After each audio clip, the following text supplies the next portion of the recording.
당신은 열심히 일하는 사람입니다. 유능한 팀 구성원이고 일을 잘하는 것에 자부심을 느끼고 있습니다. 그리고 때로는 정신없이 뛰어다니기도 합니다. 그런가요? 2018년 응용심리학 저널에 발표된 연구에 따르면 미국인의 40%는 근무 시간의 불안을 경험하고 그중 72%는 불안이 직장과 개인 생활에 영향을 미친다고 합니다. 여기에는 의심할 여지 없이 기술이 큰 역할을 하고 있습니다. 우리 모두가 관련되어 있는 높은 수준의 불안은 지속적인 정보의 흐름과 따라잡을 수 없는 그 속도의 결과이기 때문입니다. 이렇게 긴급하게 진행되는 일들을 처리하기 위해 우리는 항상 바쁘고 당황하며 서두르지만 그다지 효과적이지는 않습니다. 오히려 이러한 긴급함은 필연적으로 번아웃으로 이어지며 우리의 육체적, 정신적 웰빙에 타격을 주지요. 또 기한을 놓쳐서 재작업을 해야 하거나 손실이 발생하는 등 모든 것이 비용이 많이 드는 일로 되어버립니다. 하지만 알고 있나요? 긴급이라고 표시된 많은 일들은 마치 황제의 새 옷과 같아서 겉으로 보이는 것과는 다릅니다. 옥스포드 영어 사전은 긴급함을 신속한 조치가 필요한 중요함으로 정의합니다.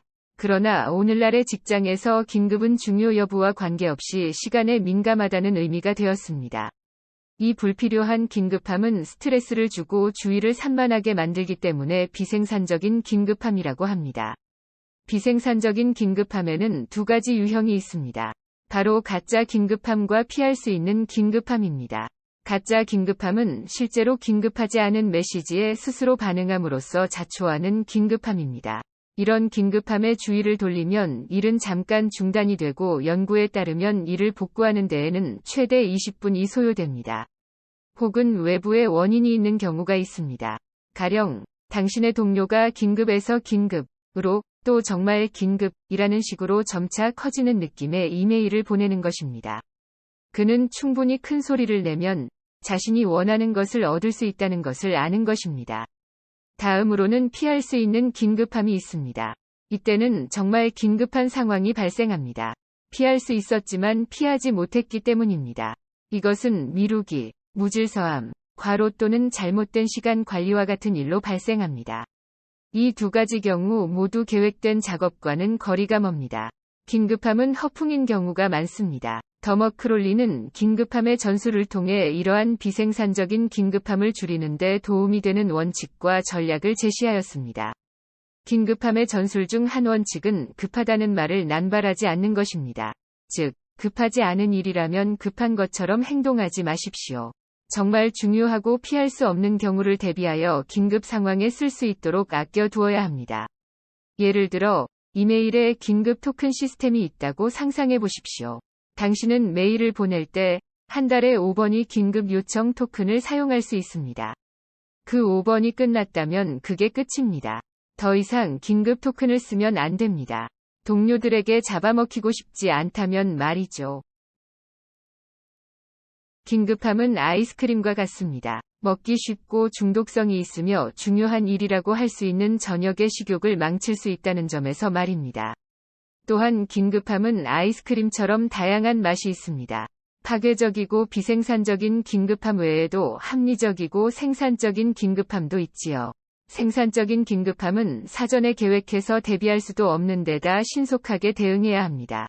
예를 들어, 당신이 꿈꿔왔던 기회에 대해 방금 들었는데 그 지원 마감일이 내일일 수 있습니다.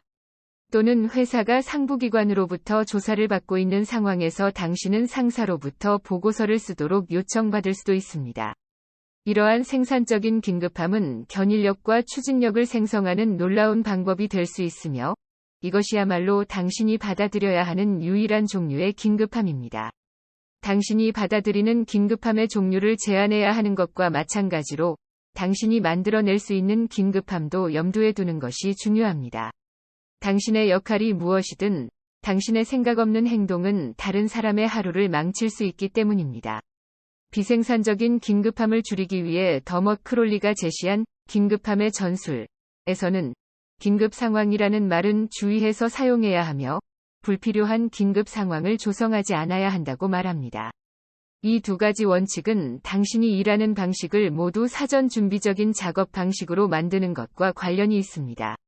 사전에 대비하여 일을 하게 되면 자신과 다른 사람의 이익을 최대화하고 피해를 최소화하는 방식으로 행동하게 되므로 긴급한 일이 줄어들게 됩니다.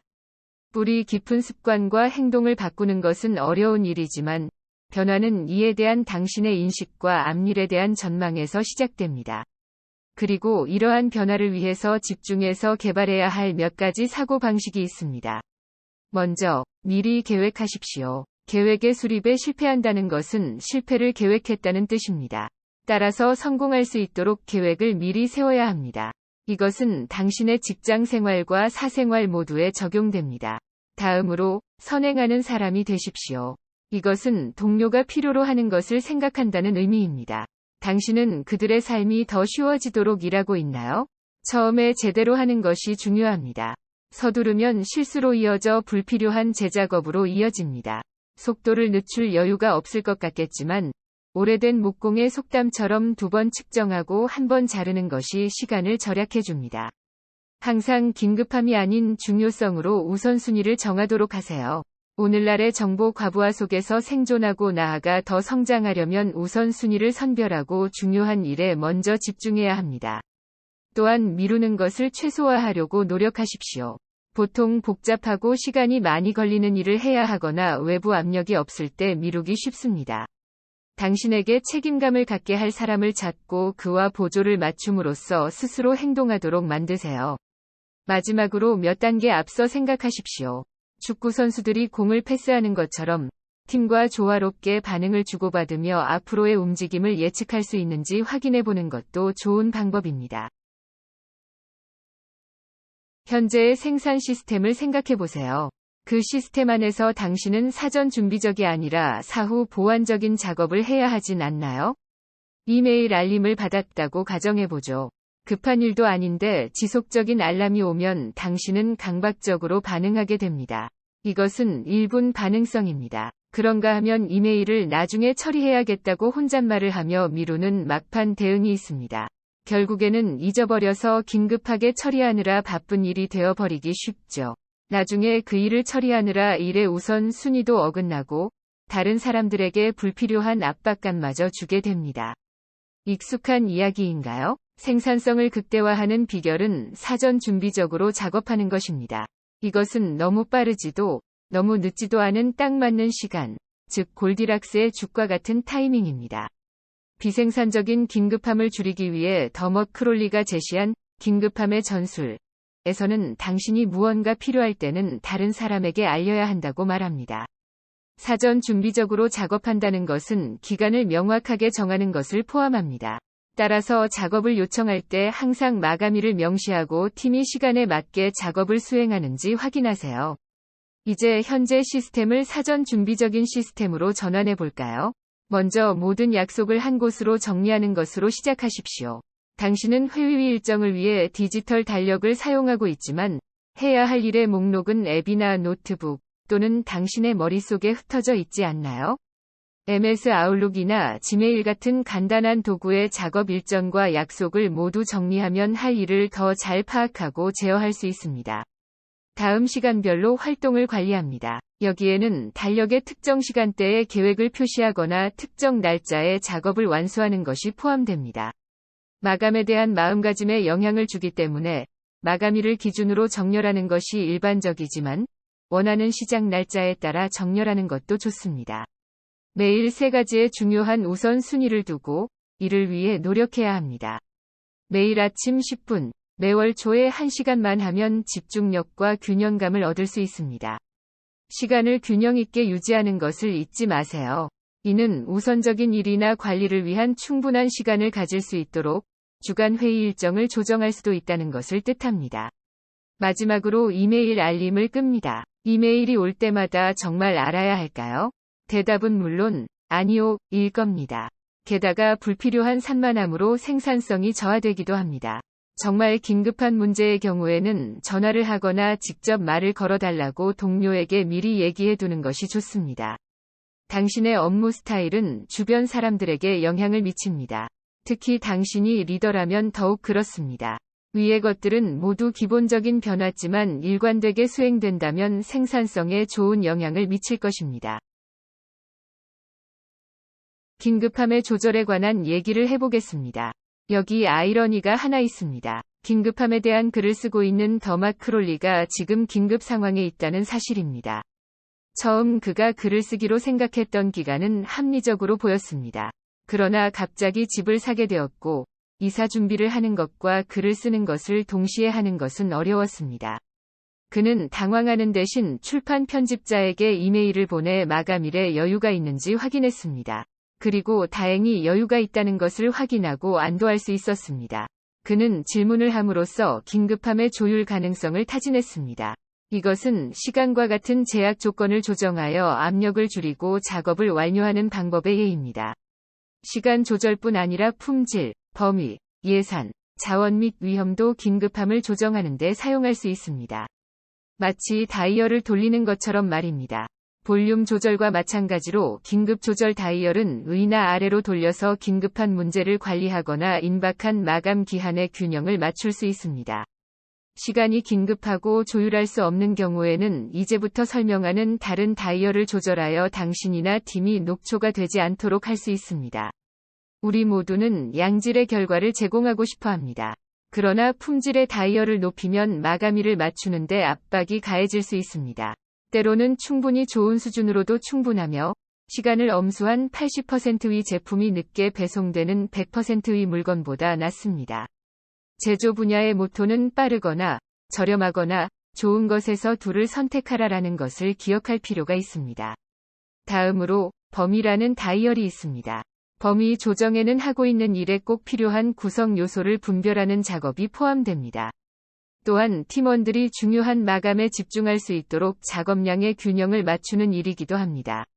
다음으로 자원을 고려하십시오. 팀이 압박을 받고 있다면 더 많은 인적 자원을 동원하거나 현재 그 일에 동원되지 않은 다른 사람들에게 도움을 요청할 수 있습니다. 또는 반대로 긴급성을 높이기 위해 자원을 축소할 수도 있습니다. 예산은 작업의 속도를 높이거나 낮출 수 있습니다. 돈이 많다는 것은 외부 업체나 서비스에 작업을 위탁할 수 있다는 의미이기 때문에 필요한 경우에는 위탁이 가능한 업체를 알아보도록 하십시오. 마지막으로 위험이 있습니다. 위험도를 올리는 것은 좀 더 빨리 할 수 있도록 지름길로 간다는 의미일 수 있습니다.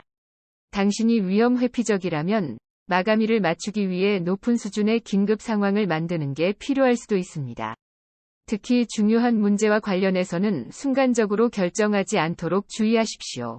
당신에게 빠른 결정을 하도록 요구한다면 일단 아니오라고 대답해야 합니다. 반대의 경우도 마찬가지입니다. 우리는 모두 바쁘기 때문에 당신의 요청 또한 다른 사람의 기존 우선 순위와 경쟁한다는 것을 기억하십시오. 따라서 즉각적인 서비스를 기대하지 않는 것이 좋습니다. 이것이 비생산적인 긴급함을 줄이는 크롤리의 긴급함의 전술에서 말하는 또 다른 원칙입니다.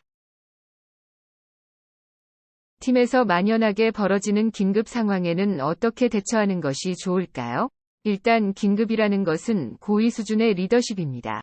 즉, 긴급함을 조정하고 이를 활용하여 적시에 일을 완료하는 방법을 안다는 것입니다. 이러한 긴급성의 목표는 동료들이 활동적이고 생산적인 영역에 있도록 하는 것입니다. 비생산적인 긴급함을 줄이는 더멋 크롤리의 긴급함의 전술에서는 직장에서 긴급함을 조절하기 위해 취할 수 있는 쉬운 단계를 설명합니다. 바로 긴급한 요청에 적절한 도구를 사용하는 것입니다. 이메일은 모든 일에 사용되므로 긴급성을 전달하는 데에는 적절한 도구가 아닙니다. 정말 긴급한 일이 생겼을 때를 위한 효과적인 의사소통 방법을 갖고 있는지 확인해 보세요.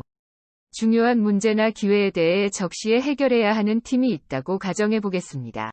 이 팀은 생산적인 긴급함을 높이는 동시에 불합리한 요청에 대해서는 직원을 보호해야 합니다. 여기서 핵심은 반응이 아니라 대응하는 것입니다. 이것이 긴급함의 전술에서 말하는 또 다른 원칙입니다. 대응형과 반응형의 차이는 측정된 것과 엉뚱한 것, 의도적인 것과 본능적인 것, 침착한 것과 스트레스를 받는 것의 차이입니다. 대응한다는 것은 일을 미룬다는 의미가 아니라 잠시 멈추고 생각한다는 뜻입니다. 마치 사인을 하기 전에 펜을 내려놓고 잠시 생각하는 것처럼 말이죠. 더불어 긴급함의 전술에서는 다른 사람을 방해해야 할 때는 의도가 분명해야 하고 주의를 기울이며 불필요한 산만함을 방지하는 것도 중요합니다. 문제에 대응할 때 실제로 당신은 작은 작업들을 차례로 수행하게 됩니다. 먼저 당신은 반응에 해당하는 시간만큼 잠시 멈춰 서서 문제가 무엇을 수반하는지 또 왜 관련이 있는지 이해하기 위해 생각해야 합니다. 그런 다음 기회비용을 고려하여 행동의 우선순위를 정하고 최선의 행동을 결정합니다. 이것은 당신이 팀에도 주입할 수 있는 습관이기도 합니다. 잠깐 멈추는 것의 이점 중 하나는 여러 가정을 탐색할 수 있다는 것입니다. 맹목적으로 반응하면 일처리가 급하다고 생각한 나머지 협상의 다양한 선택지를 잊어버릴 위험이 있습니다. 당신에게 다가오는 일에는 가짜로 긴급한 바쁜 일이 많을 수 있습니다. 이때 당신의 역할은 긴급성을 분별하고 인정하여 팀의 문제나 패닉을 일으키지 않도록 방지하는 것입니다. 팀에게 즉시 작업을 돌리는 대신 상대방의 긴급함이 정당한지 먼저 살펴보십시오. 문제가 정말 시급한지, 또 그 이유는 무엇인지 물어보세요. 공손하고 단호하게 질문하면 사람들은 당신이 중요한 것에 집중하고 있다는 것을 알게 될 것입니다. 물론 여기에서도 조절하여 협상할 수 있는 긴급한 사항은 있을 것입니다. 더머 크롤리는 아들과 함께 아일랜드에서 가장 높은 산인 카라운트 힐을 오르기로 했습니다. 문제는 그가 고소공포증을 가지고 있었다는 것입니다. 가이드는 이것을 알고 있었기 때문에 그들이 올라가는 것을 지켜보면서 부드럽게 격려해 주었습니다. 그러나 정상에 가까워질수록 더머는 당황하기 시작했습니다. 그는 무릎을 땅에 대며 주저앉았습니다. 그런데 갑자기 누군가 외치는 소리를 들었습니다. 무릎을 떼세요, 더머. 무릎을 대고서는 정상에 오를 수 없어요. 어서요. 부드러운 목소리의 가이드가 이렇게 단호하게 말을 하다니요. 더머는 일어서서 능선에 이르는 마지막 구간을 달렸습니다. 그가 도착하며 쓰러지자 가이드가 다가와 악수하며 부드럽게 말했습니다. 해낼 줄 알았어요. 이렇게 밀고 당기는 전술은 긴급 상황에서 리더가 행사할 수 있는 대원 동원 능력의 본보기입니다. 당신은 내부적으로 우선순위가 높은 중요한 문제를 해결하기 위해 팀 내에서 긴급성을 높이고 싶을 수 있습니다. 다른 사람들을 행동하게 하려면 분명한 의도로 의사소통해야 합니다. 비생산적인 긴급함을 줄이는 더머 크롤리의 긴급함의 전술에 의하면 이때의 의사소통은 당신이 그 일에 관심을 갖고 있다는 것과 그 일이 긴급할 때 헌신할 것이라는 점을 보여줄 수 있어야 합니다. 이렇게 사전 준비적으로 정교하게 설계한 업무 시스템은 기존의 우선순위를 새로운 우선순위의 일로 바꾸는 부담을 덜어줄 것입니다. 또한 새롭고 장기적인 프로젝트를 위한 추진력을 얻고 싶을 수도 있습니다. 앞으로 6개월의 시간이 있다면 사람들은 시간이 무한하다고 생각하기 쉽습니다. 그러나 대원들의 동원이 조기에 이루어지지 않으면 처리할 수 있는 일들이 한꺼번에 몰아치는 긴급 상황이 발생할 수 있습니다. 따라서 책임질 수 있는 마감일을 설정하십시오. 여기에서 분별력이 있어야 합니다. 마감일이 너무 많거나 잘못되면 팀을 반응 영역으로 몰아넣을 수 있습니다. 또한 책임감 있는 문화를 조성하십시오. 그러기 위해서는 첫째, 금요일은 금요일입니다. 주말이 오기 전에 끝내야 합니다. 팀이 눈치채지 못하게 슬쩍 마감 시간을 넘기지 않도록 주의하십시오. 둘째, 협상을 허용하십시오. 금요일에 일을 마치지 못할 것이라면 새로운 마감일에 대해 논의할 수 있도록 협상 가능성을 열어두십시오. 그리고 협상을 통해 책임을 질 수 있는 마감일을 정하십시오. 그냥 하는 문화와 달리 작업의 이유에 대해 질문하는 것을 허용하는 것이 중요합니다. 이는 개인적으로 임무를 부여받았다고 느끼게 만들기 때문에 팀에 더 큰 권한과 동기를 부여할 수 있습니다. 행동을 유도하는 또 다른 방법은 긴급한 마감에 쏟은 노력을 인정하고 보상하는 것입니다. 사려 깊은 선물이나 회식을 하는 방법도 있지만 때로는 고맙다는 진심 어린 인사만으로도 충분합니다. 구급대원은 절대 뛰거나 서두르지 않습니다. 그들은 가장 위급한 상황에서도 의도적으로 침착하게 움직이는 법을 배웁니다. 이것은 두 가지를 보장합니다. 구급대원에게 상황을 판단할 시간을 주고 임무가 부여된 환경에서 리더십을 발휘하도록 합니다. 관리자는 목적이 분명하고 차분하게 행동해야 합니다. 또한 다른 사람들이 중요하고 급격해 보이는 긴급한 상황들의 연쇄된 사슬에 빠지지 않도록 사전 준비적인 문화를 조성하고 추진하도록 노력해야 합니다. 비법은 이러한 상황이 감당할 수 없는 수준이 되기 전에 완화하여 당신의 팀을 재구성하고 실질적 우선순위에 집중하도록 하는 것입니다. 리더로서 당신의 행동은 팀의 모든 사람에게 보이고 영향을 미치므로 다른 사람들에게서 보고 싶은 모습을 자신의 본보기로 삼는 것이 중요합니다. 모범을 보이는 것 중에 하나는 하겠다고 말한 일을 하는 것입니다. 이것은 더머 크롤리의 긴급함의 전술에서 말하는 불필요한 긴급함을 줄이는 원칙 중 하나이기도 합니다. 하겠다는 일을 한다는 것은 약속을 지킨다는 의미이며 할 수 없는 경우에는 연락을 취해 조율해야 한다는 것을 의미합니다. 계획을 세우고 약속을 하는 데 있어 현실적인지를 숙고함으로써 성공할 수 있는 준비를 하십시오. 긴급함을 줄이는 또 다른 방법은 팀을 위해 시간을 내는 것입니다. 더머의 예전 상사는 아무리 바빠도 팀원이 필요로 할 때는 늘 시간을 냈다고 합니다. 이러한 마법 같은 능력에는 실제로 많은 노력이 필요합니다. 그러나 당신이 이 능력을 사용할 수 있다면 당신의 팀에 영감을 주고 집중력을 유지하는 데 놀라운 힘을 발휘할 것입니다. 공황 상태에 빠진 사람을 정신 차리게 하는 좋은 방법은 얼굴을 때리는 것입니다. 물론 비유적인 의미에서 말입니다. 이를 패닉 따기라 부릅니다. 이는 사고 회로에서 차단기 역할을 합니다. 예컨대 긴장되는 상황에서 유머스럽게 말함으로써 잠시 쉬었다가 다시 판단할 때라는 것을 알려주는 게 한 예입니다. 마지막으로 상황이 어려워지면 일의 중심에서 한 발자국 떨어져 팀이 다시 집중하도록 도울 수 있습니다. 다시 말하면 일의 중심에서 정신적으로 후퇴하여 실제 무슨 일이 일어나고 있는지 팀원 스스로에게 묻도록 하는 것입니다. 이 메커니즘은 반응하기보다는 대응할 수 있도록 도와줍니다. 모든 마음챙김 활동과 마찬가지로 이것은 연습이 필요합니다. 실패의 순간에 자신에게 친절하고 변화가 보이면 자신에게 보상해 주십시오.